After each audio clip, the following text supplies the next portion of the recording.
So, good morning, nuts and bolts listener. Here we are on another exciting Friday morning with a very special guest, Lucien Mark Valen.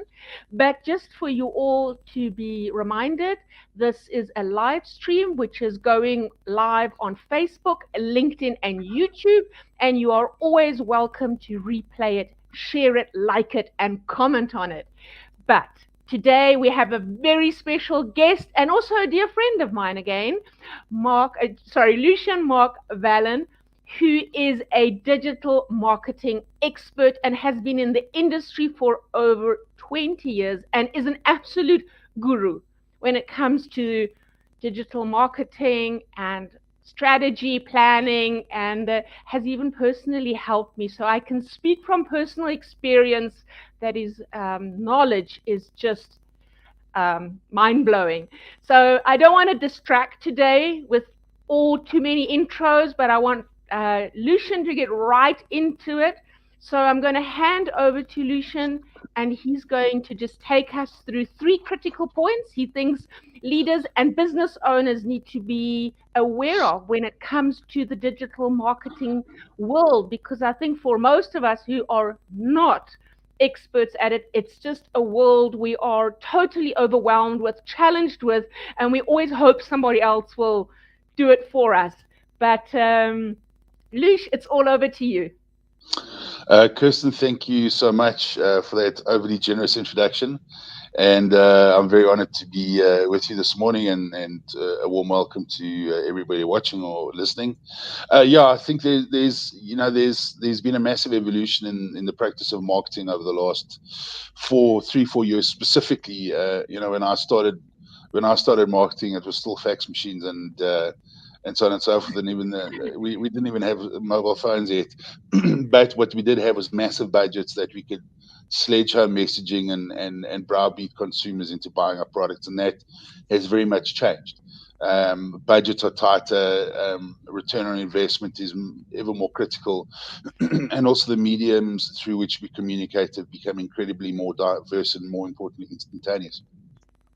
But before embarking on any kind of marketing campaign or marketing strategy, I think it's mission critical to make sure that as a business leader or a business owner, the team that is going to be executing your marketing and marketing strategies clearly understand your business strategy. So it means first and foremost, you need to have a very clearly defined business strategy in place.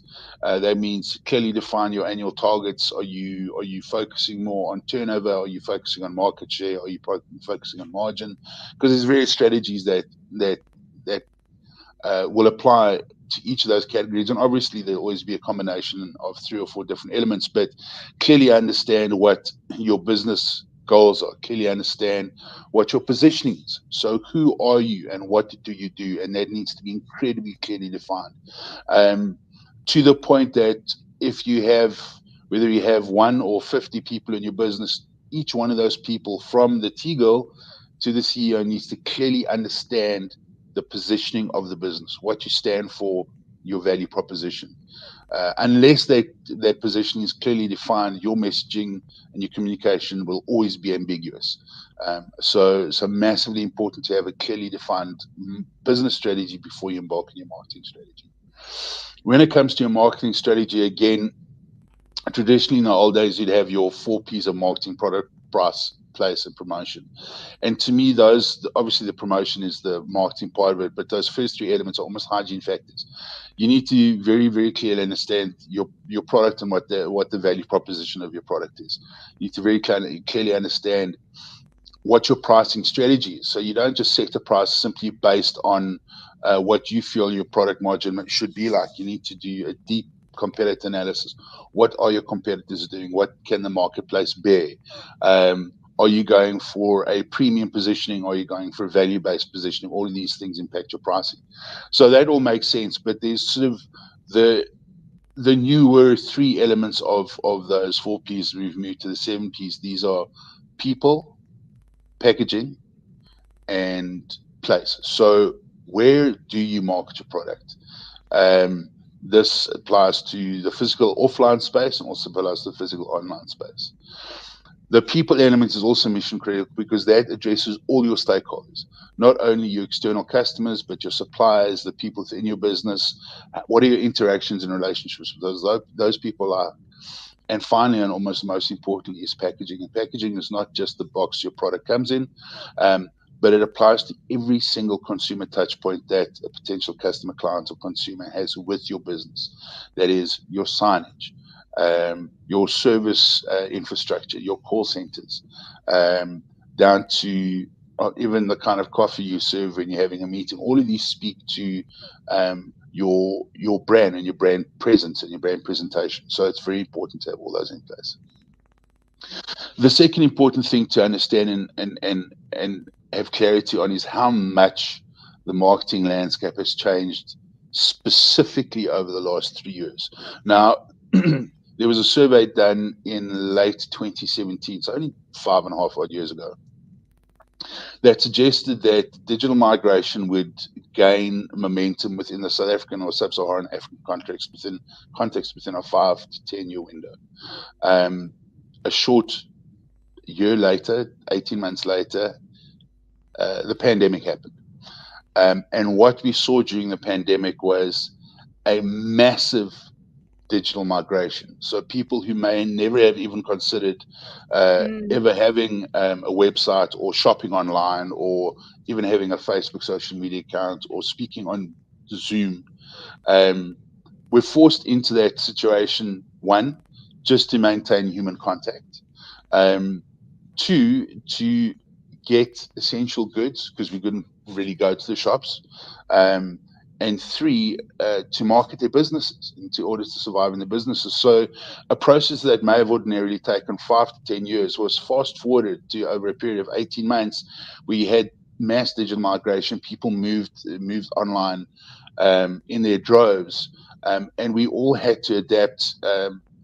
Everyday folks and specifically marketers very, very quickly to how we structured one our businesses, two how we interacted with our consumers, and three the ways in which we marketed. So um, in the good old days pre 2019. There was a massive retail space, and there are still many, many retailers, obviously, but almost all of those have got some kind of online interaction. And I'm looking at you, Checker 6060. I'm looking at you, Pick and Pay ASAP. These are these micro logistics retail environments that have popped up out of the blue, purely to be able to service customers through the pandemic. What this means is that having a good website is no longer an option. It's a survival factor. Um, Mm. and the analogy I use is this: is that you pretend you're in the retail space, you're in a mall. You can have the very best product at the very best price with the very best expertise. But if your shop front looks terrible, if your lighting is bad, if your signage is poorly represented, if the shop looks untidy, people are just going to go walk right on by to the store next door that is well lit, that has good lighting, that staff is dressed nicely, where the product is clearly displayed and displayed attractively.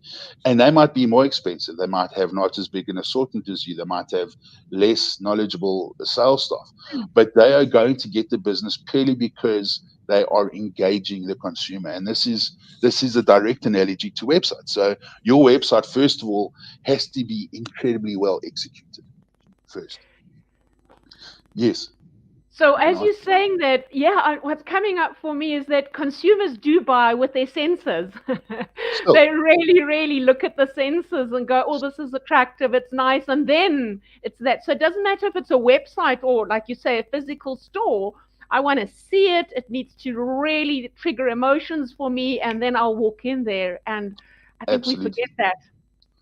Absolutely, and it has to be easy to navigate. It has to be easy to understand. It needs to load quickly, and be aesthetically pleasing. If I go to a website and I'm wanting to buy a product and then I can't really find where the product is, or it takes ages to get through the process, or the process is difficult, I'm just going to leave it and I'm going to go find a competitor who serves me better. Yeah. Yeah. Very Okay. simply put. Good. So the website presence is massively important. Then we speak about search engine optimization, which is a whole 3-hour conversation in and of itself, because that as a discipline has also changed aggressively over the last 3 years. Because 3 years ago, fewer companies online, so search being getting ranking on search engines and ranking is a typically somebody enters a few keywords into Google, and it gives the results, and the results page one, page two, page three. First of all, as an FYI, 80% of people only look at page one, 12% of people look at page two, and the rest dwindles into insignificance.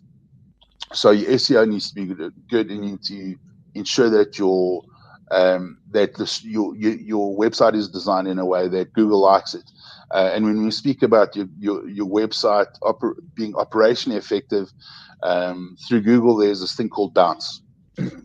And bounce is if I search for something on Google and I hit the link and I go to the website and it's not what I want and I climb off immediately, that has a massively negative effect on the way you get ranked in future searches because of a Google algorithm.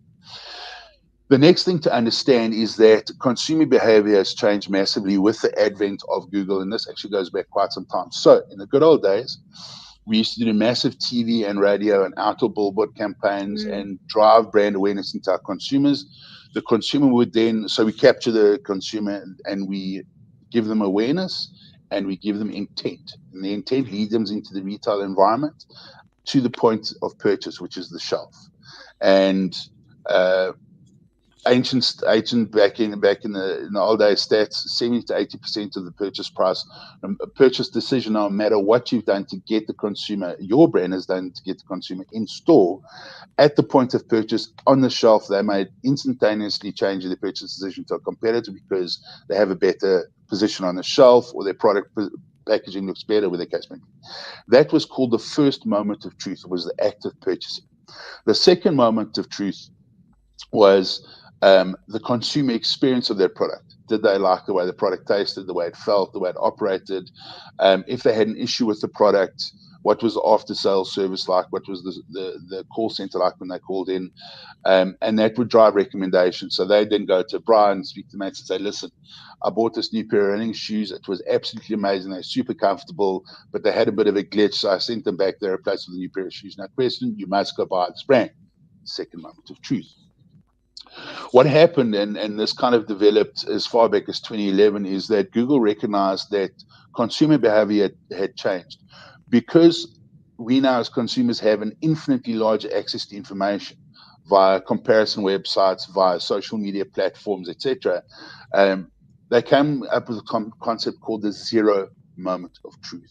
So if we Whew. look at the old-fashioned brand funnel, sales decision journey or brand funnel, you'd have awareness, consideration, action, and loyalty, etc. And each of those would be served by a different point. Now, if you on your favorite news website, say you go into News 24 and you're on and a banner pops up for, call it insurance, brand X or home loans.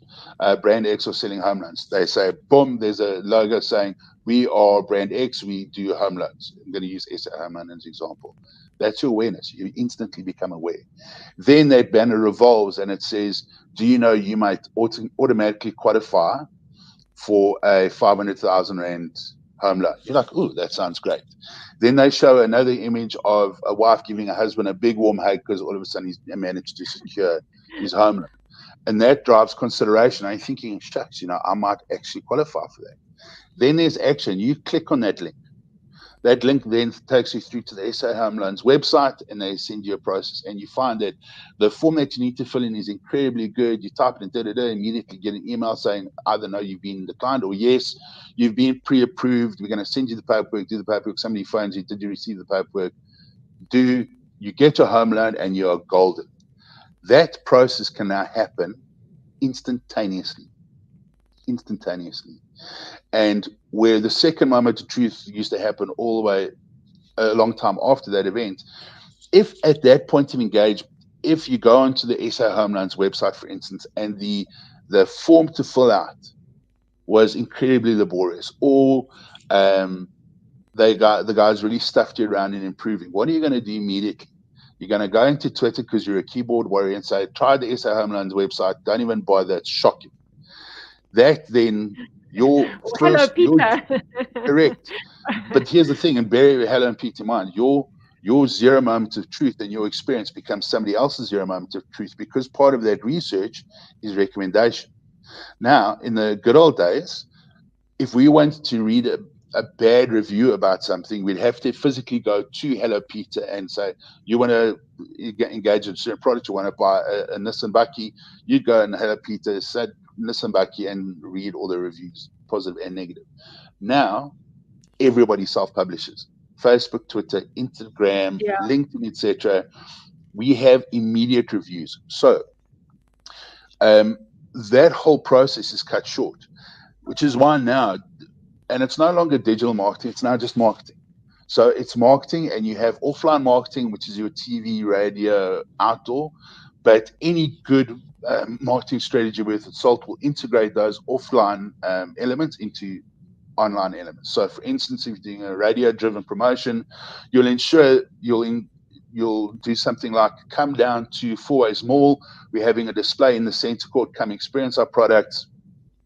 You will advertise and drive awareness of that through, for instance, Mix FM, because it's a regional radio station. Go see Brand X at Fourways Mall. Get a photo taken with the product. Post it on our website using our hashtag, and you can stand a chance to win. That has integrated your contact, your offline, and your online, and that is almost a must-have these days.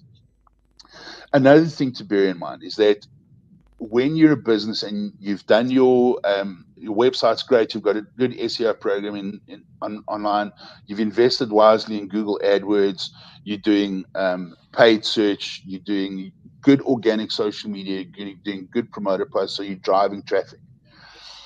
You must have someone who monitors your Mm, social media sites almost 24/7. A bad review on a Twitter feed specifically can create massive havoc. I don't know if you will recall, there's two instances. One, a bad, and then a bad that led to good. A bad. There was a particular motor manufacturer that had was at that point in time the country's most popular compact SUV. They had a couple of issues with spontaneous engine fires. Only two of those incidences actually led to injury, serious injury. There were only 6 or 7 incidences in total. But because the whole affair was so poorly managed, specifically in the social media context, it was blown out of complete proportion. Yes, there was serious injury. Yes, it was a serious event. But because they ignored the comments on social media completely, it blew up. It seemed like every person who ever drove one of those vehicles was at risk of burning to death in the motor car. and huge brand damaging. I mean, I'd hate Huge, to know how long it huge. takes to turn around, and if You won't. even, You won't, yeah. because massive brand damage, and more to the purpose, is that particular vehicle that was the best-selling compact SUV in the country hardly makes any sales now because people moved to opposition in their droves. Other manufacturers saw the opportunity to penetrate that niche, and they've captured that consumer for good. The second issue that started out bad, but then that ended up going well because of good, clever reputation management on social media platforms, is there was a particular life insurer. There was a chap who was riding his bicycle. He was hijacked and he was murdered. And when his wife went to claim on his life policy, because he hadn't done, I think it was either an AIDS test or cholesterol test, he hadn't completed that test, they rejected her claim. Um, and she tried and tried and tried for a couple of months to get them to see reason. No reason was seen. She went then and made one post on social media about this particular insurer and them having rejected her claim, and it created a viral backlash. To their credit, this particular insurer, they took it on review and took them a day or two, but then they said, okay, we see the point of view. We agree that this particular gentleman's loss of life and his failure to that test were totally unconnected. So we are going to honor that claim. More to the purpose, we are going to retroactively remove that clause out of Mm, all our policies. So if you, for instance, you are a victim of crime, the fact that you have not done X, Y, and Z does not void the payout. mm, And they did a mm, lot of marketing around it. And while it started out quite negative and ended up positive, but even then, there were still trolls on Twitter saying, yeah, well, the only reason they did that is because we commented. Well, yes, but at least they addressed it in an Mm-hmm. open forum, and they acted proactively, and that particular brand has actually suffered no lingering brand damage. In fact, myself as a consumer, I then went and picked up medical aid insurance through that particular carrier. So, three things. One, before embarking on any marketing strategy, ensure that you have a rock solid business strategy in place, that your Mm. positioning is clearly defined, clearly enunciated, and clearly understood by everybody in your organization. So there's no ambiguity with regard to your brand. Secondly, make sure that your digital presence is pristine. There are so many, as much as you've gone online, all the other competitors have gone online, you now have to have the best looking shop with the best possible experience. Related to that, your store, quote unquote, has to be easy to find. So make sure you use Google My Business. Make sure that you have a really good SEO program in place. Uh, Thirdly, make sure you are uh, available and relevant on all the relevant digital platforms. Make sure that you address that zero moment of truth, that you have an easily, that the consumer can easily go through your entire customer decision journey or your sales journey in one fell swoop and go from awareness to execution in a matter of minutes. And then make sure that you drive loyalty through good communication, good post-sale loyalty campaigns using things like email, and make sure that you have a community manager on your social media platforms to very, very quickly address any comments, negative and positive, that might arise from your digital presence. So what I'm hearing, Lush, and I'm conscious of the time, is really that value proposition is key. Without it, nothing else makes sense. Absolutely. Then it's really driving a very solid digital marketing strategy, knowing what your aim is, your purpose, and mapping it out, and then also spending time on your digital marketing platform Mm. daily. So either if you're a solo entrepreneur, you've got to put the time aside, or if you have a Yep. business, you have to have a dedicated person to make sure everything is there, the links are working, and the pictures are fine, and everything is great, or if there are comments to attract it. It's not something you can just put out there and then think it's going to attract clients or business looking at it now and again. So it's something Correct. very active in a business. Correct. And remember, always there's one acid test. Is answer the so what question. So if you go to someone and say, "Hey, I've got this great product for you, it does X, Y, and Z," you're like, "So what? Have you sold the benefit or have you sold the feature?" Because I can tell you, a car's got a V8 motor with spinning wheels and da da da. But so what? What pain point does it address? What is the benefit of your product? Make sure that is clearly enunciated. Because if somebody says so what and you can't answer, all is lost. That's a very powerful tip, and we'll leave it there for today. But I can see you coming back because there's so much more to cover when it comes to SEO and everything else. So, Lucien, very hearty thanks for My that pleasure. overwhelm of information. I think that was really wonderful. And I think the last important question of so what is key. And I'd love to leave the listeners on that to think as they're posting on social media and as they're driving their digital platforms and marketing to go, so what? What do I want from this? So, thank you very, very much. Thank you to all the listeners. May you have a wonderful weekend, a restful weekend, and looking forward to tune in and see you all next Friday. Take good care and goodbye. Thanks. Ciao, ciao.